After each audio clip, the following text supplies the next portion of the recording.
country, so many of these different types of food have become really God, a young American. wolf. Take a bagel, which was originally a Jewish little piece of bread or whatever, and whatever it is. And now, of course, you can go any place in the country.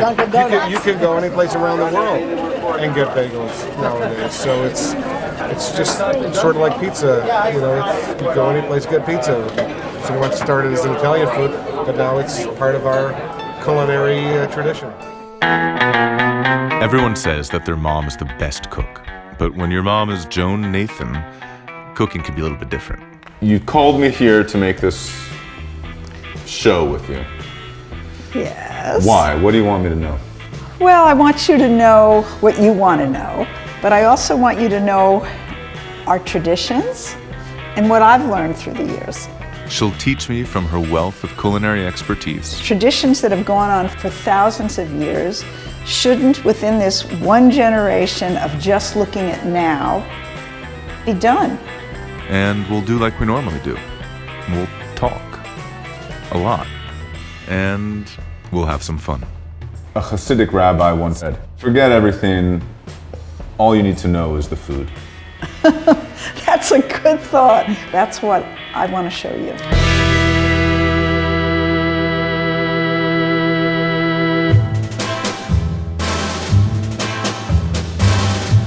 So Wolf Blitzer was just there talking about how the bialy, or the bagel, is like pizza. And the Jews brought bagels, Italians brought pizzas, now it's part of American food.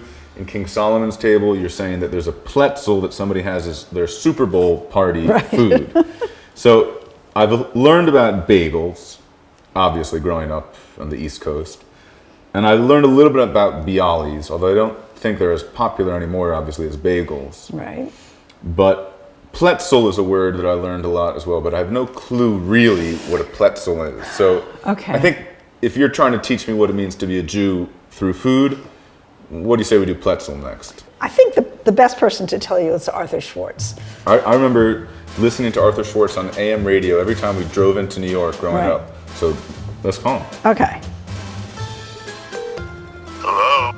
Arthur, Yes. how are you? It's Joan. No kidding. So my son wants to know what Pletzel is. I figured you know better than me. Well, even though we didn't call it Pletzel when I was a kid, we called it onion board because we were an English-speaking family. To me, it's the same dough as bialy dough. But if you look in cookbooks, they tell you it's challah dough. It's basically a tough bread. You need good teeth for Pletzel. How is it different than a focaccia? Focaccia is something else altogether, but if you want to say they're both flatbreads, you can. I guess they're in the same family. But, flatbread is nothing original anywhere. As I learned from your mother, David. Uh-oh. Matzah, unleavened bread, was made by the Bedouins. And Joan, is it still made by Bedouins? Absolutely. Yeah, so there's nothing new under the sun. That's what King Solomon said. He said that? Yes. So are you telling me that there's nothing distinctly Jewish about Pletzel? A love of onions. I love onions. Onions were the main flavoring of Eastern European Jewish food. Right. Because we didn't have much else. But to me, for instance, the taste of chopped liver is all about fried onions. Absolutely. So I make vegetarian fried liver, which I have to say my friends like better than real chopped liver. But it's all about fried onions. In my grandmother's kitchen, and my grandmother was a wonderful, wonderful cook. Everybody in the neighborhood who cooked Jewish would come to my grandmother for advice and recipes. But her main flavorings were salt, pepper, and I'll get to pepper in a minute, paprika, onions, and garlic.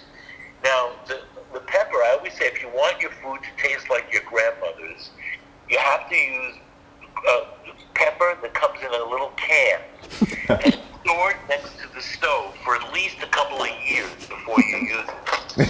So it totally changes flavor. the course of that aging process.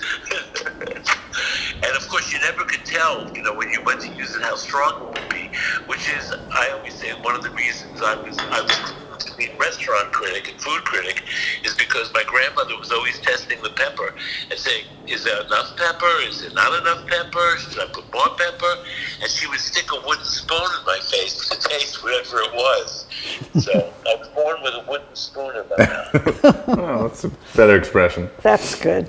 Well, here's a question for you, actually, one last question, which is, in Joan's book, Quiche, Kugel, and Couscous, she talks about Parisian Pletzel, and she calls it a big bialy, and it says Pletzel, short for Bialystocke Sibylle Pletzel. Kuchen. My great-grandmother was from Bialystok. Thank you so much. My pleasure. Gay Kuchen, as we say in my house. Okay. Gay Kuchen. Bye, Gay dear. Kuchen. Ciao.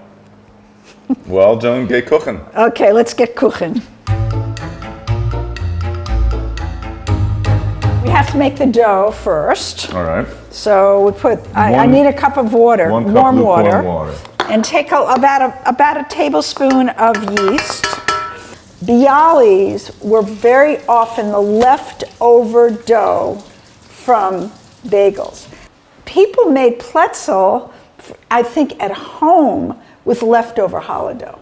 Bialystok is this town, Bialystok, and the Sibylle is onion. Pletzel is this flat bread with a onion and In Yiddish. yeah, and then, but let me just say, and Kuchen, which is like a cake. Okay. So that was the name, but when it came over to the United States, and there were these guys making these bialys in a bakery that we call bialys, and they said to them, these were immigrants, what's this called?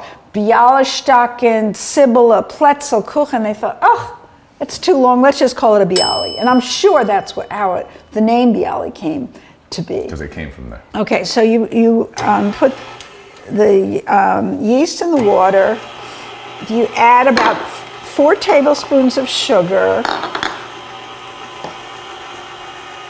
about 4 tablespoons of oil, 2 teaspoons of salt,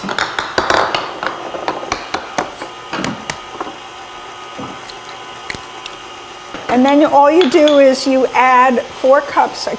Do something I can just. You're making a mess. Hold on a second. Slow down here. Okay. I mean, this is all very basic food, but let me tell you a story, David. I don't know if you know. In Paris, there's a district called the Marais district. It was traditionally the district for thousands of years that when immigrants, especially Jewish immigrants, would come to Paris, they would come to the Marais district. Right. Now it's all chic stores. Well, I went with you. Remember we biked around from the New York Times? Right, Times? exactly. We did, absolutely. And people, thought maybe they would survive. The camps said, if we survive, we will meet in the Pletzel in Paris. The Pletzel meaning? The area, they called the Marais the Pletzel because there was a square. Okay. Right where this store is that I got this recipe from. And your grandmother, Paula, whole life she had wanted to go to Paris. So for her 80th birthday, Dad and I took her to Paris, to the square in Paris that she had always wanted to go to. And there were a lot of survivors went to that square, and they've opened all these restaurants that are now closed because their sons are doctors and lawyers or whatever they are. So that for immigrants, the Pletzel was a sign of hope and that they might find their relatives. So it's kind of a bread of hope. It's a bread of hope. It's a bread of hope, and it's also a bread of poverty. Right. Because rich people didn't eat Pletzel, but it's really good. I have to tell you. It's a little bit like a challah, but then it's got the onion on it and then a little bit of salt. It's good. It's really good. Anyway, so it's pretty. That looks good. Yeah. Let me see what it feels like. And now we need to let it rise? We have to let it rise. And I like to do it first in here and then knead it for a while. Okay. And let it, because you want it to be as smooth as a baby's bottom. There you go, baby's bottom. Delicious. A Pletzel from Bialystok. Let's eat. So the dough is risen. Mm-hmm. Now what? Well, we have to chop the onions. Why don't I do that? Sure. Why not? You know, my wife Yeah. likes to wear goggles anytime she cuts onions. Well, But I guess, you know, it's part of the Jewish tradition is to cry while you're making food. ooh, I'm starting to cry. Don't cry. It's nice and soft. It's been outside. So I always work my dough a little bit longer.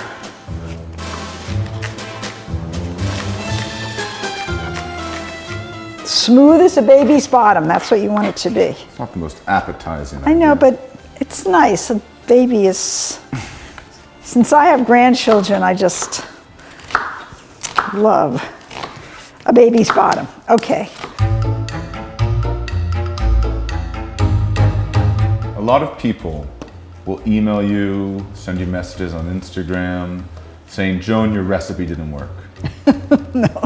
God forbid. God forbid. We don't like that. If a recipe doesn't work, Yeah. I mean, are all of these recipes Bibles?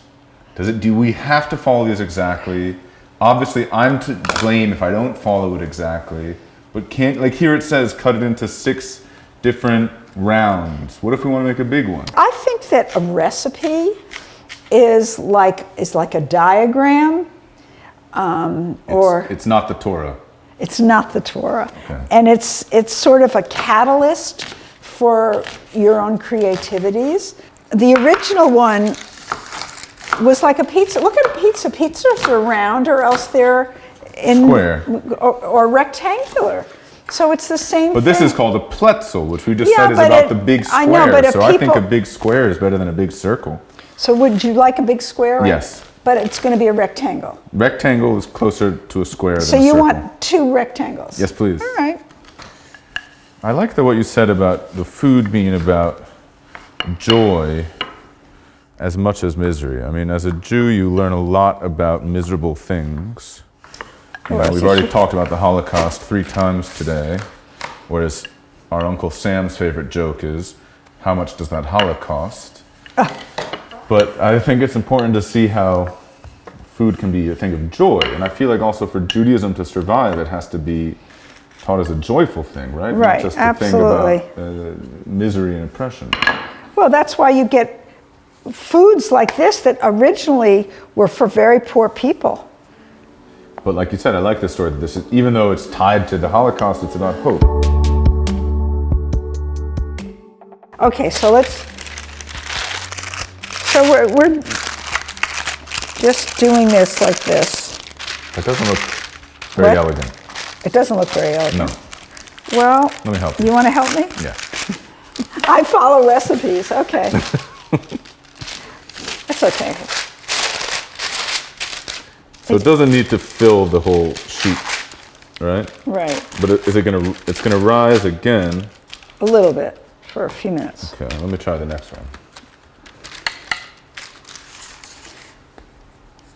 See, the reason I like to have it like round, you can also make these, fill them with food. You can have it as a topping for, like, at this restaurant, at their bakery, Yeah. they put all kinds of things in it. They put pastrami in it. They put different salads in it. It's really Like good. rolled into it, or what do you mean? No, just they open on it up. top of it. They open it up. As an open sandwich. No, it's You slice into it. yeah.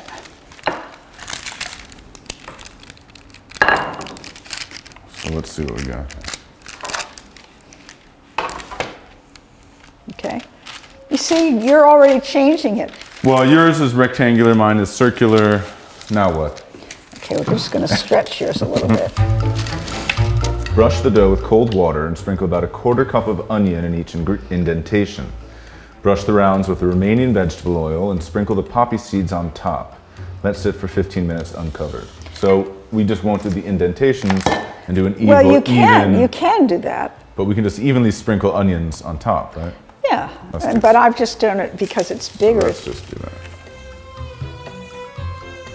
Yeah, you want a lot of onions. As Arthur said, that's the flavor. That's the flavor. And put some salt on top of the onions, I think. Well, according to him, pepper. Pepper that's been in a jar for 10 years. He's old school, New York. He sounds like the quintessential New Yorker to me. He is the quintessential New Yorker. So then what we should do is just sprinkle. And people that don't put the poppy seeds on top, I think poppy seeds are very important. It says to brush the remaining oil. Can we just drizzle a little olive oil? Sure. You can drizzle whatever you want. Let's just do a little olive oil. Okay, so you're gonna let this sit for about 15 minutes. Don't forget, this is much older than tomatoes coming to the old world. This has been going on for poor people in Eastern Europe, not just Jews, for hundreds and hundreds of years. So there were no tomatoes before the 15th or 16th century. We're going for authenticity. We're going for We're following more or less the recipe. Right, more or less the recipe. Come on, Groovy. Let's go. Let's go feed Joan. Let's go feed Joan. Come on. All right, Joni, here is your bread of hope. Oh, yummy, yummy, The yummy. Pletzel. It looks beautiful. And I think, about the onions not being sauteed, they're going to be sweeter. I think that's what really distinguishes it from that kind of caramelized onion focaccia. There you go. Bon appetit. Let's try this. It is sweet. The sweetness of the dough, of the onion, a little bit of salt. It's good. I think it's delicious. This is the food of your father's family. It's good. I like it. Here's the family.